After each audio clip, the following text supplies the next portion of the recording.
Bonjour à tous, j'espère que vous allez bien et en ce temps de confinement, Hunter et moi, on vous propose une petite vidéo sur le thème de la prévention des lésions ostéopathiques sur votre chien au quotidien à votre domicile. Voilà, comme vous savez, ma passion et du coup ma mission de vie, c'est d'essayer d'apporter un maximum de bien-être aux animaux, aux chiens, aux chevaux, aux chats, enfin voilà, tous nos animaux de compagnie le plus possible. Donc aujourd'hui, je vous propose une vidéo sur le thème des chiens. J'aurais voulu vous proposer une vidéo chevaux, mais comme beaucoup d'entre vous, je n'ai pas accès aux figurants. donc du coup, ce sera pour une prochaine fois. En revanche, j'ai une amie qui travaille en communication animale et qui m'a partagé une vidéo d'informations très intéressante sur la manière de créer du lien avec nos chevaux en ces temps de confinement. Alors avec son autorisation et si vous me le demandez en privé, je pourrais vous faire parvenir ces informations. Et concernant les chats, je vous ferai une vidéo également prochainement là-dessus. Donc la prévention des lésions ostéopathiques du chien à domicile, au quotidien. Pourquoi je vous propose ça? Je pense que ça aurait un impact positif sur le confinement, dans le sens où ça permet de désengorger les vétérinaires et ça limite les contacts aussi bien pour eux que pour vous, également auprès des professionnels canins.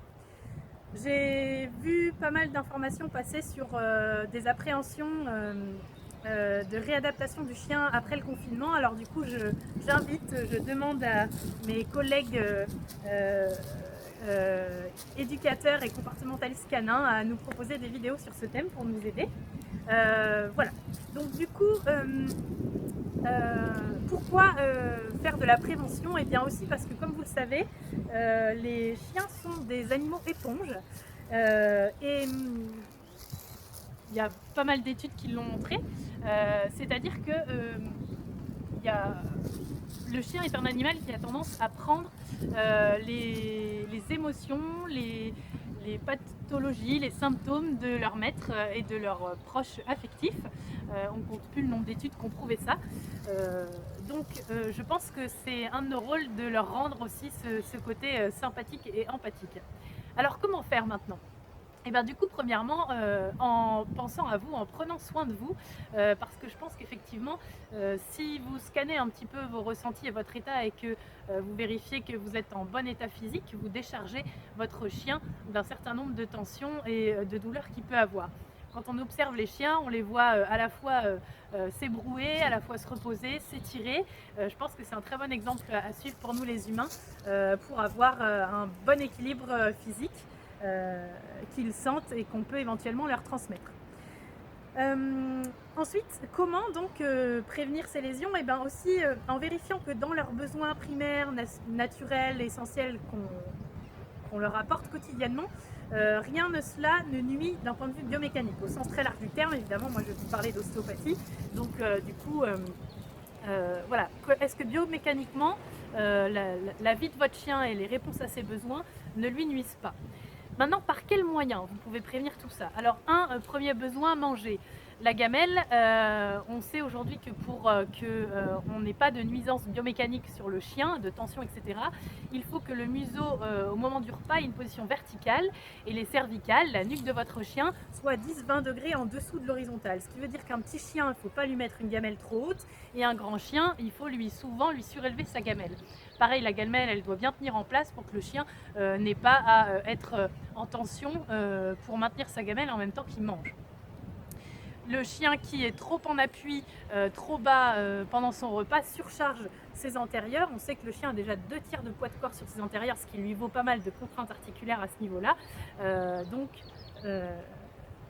l'intérêt d'avoir la bonne hauteur d'un point de vue biomécanique, c'est vraiment important.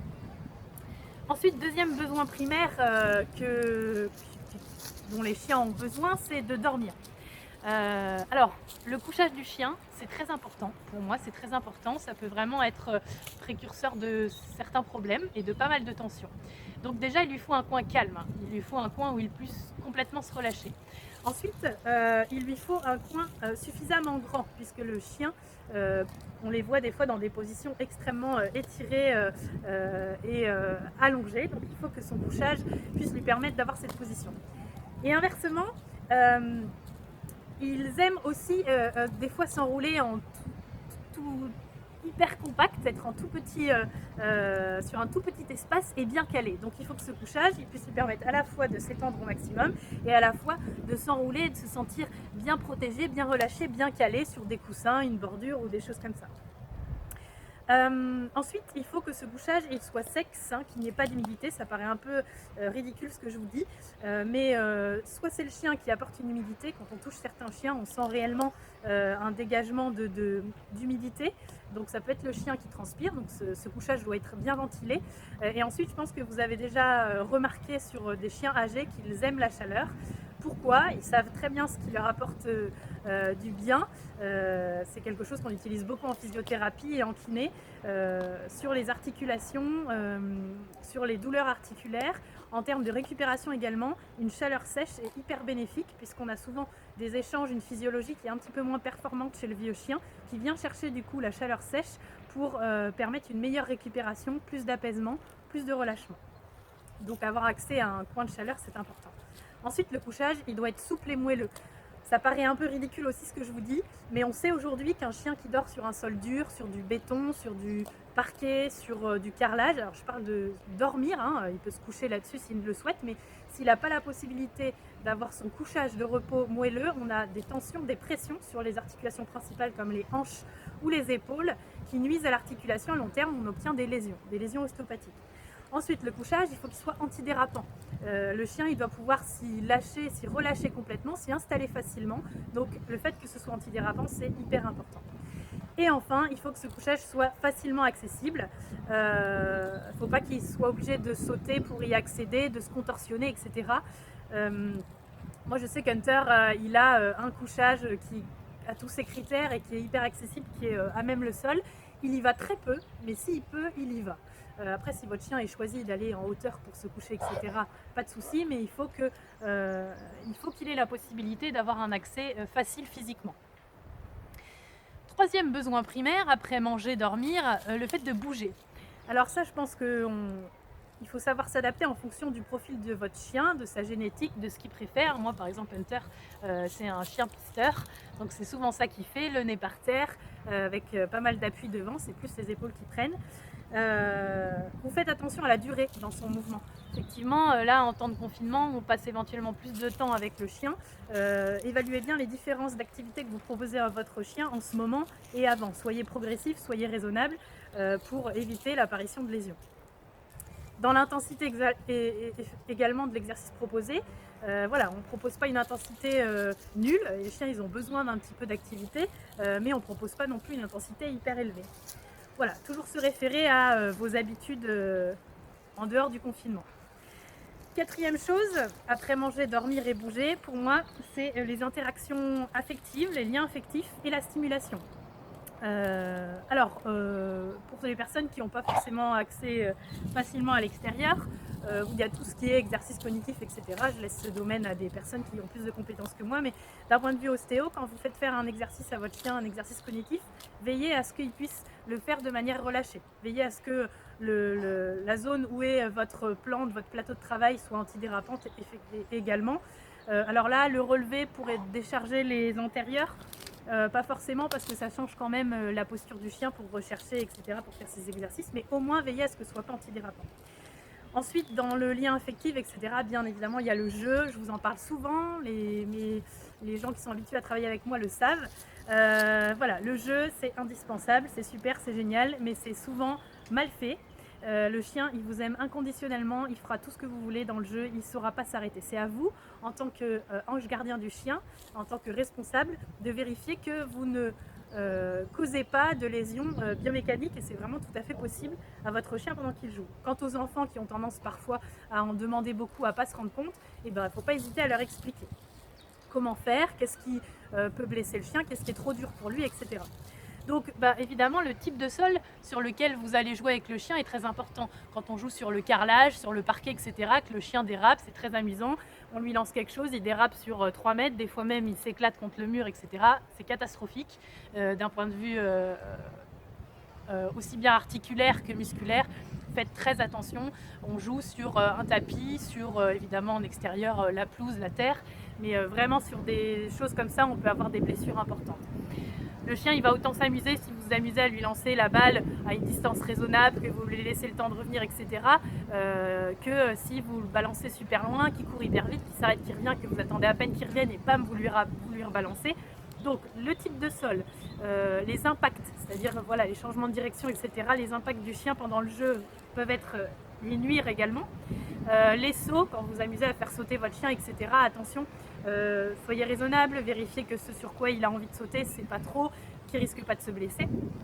Tous les exercices de mordant, alors il y a des exercices type compétition, voilà, mais des fois, nous à la maison, pour s'amuser avec le chien, il prend quelque chose, on tire, etc. Il est évident que si on met une résistance importante, qu'on s'amuse à secouer le jouet et que la tête du chien part dans tous les sens, ou même que lui, il a tendance à le faire, on a très souvent des lésions cervicales qui sont extrêmement gênantes, désagréables et qui vont irradier ensuite vers les antérieurs, le dos, etc.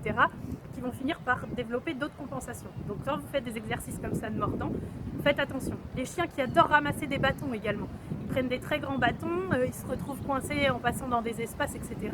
Voilà, veillez à ce que votre chien il ait quelque chose qui n'est pas un porte-à-faux. Ce sera à vous de gérer ça, ce sera à vous de gérer ce type d'impact possible.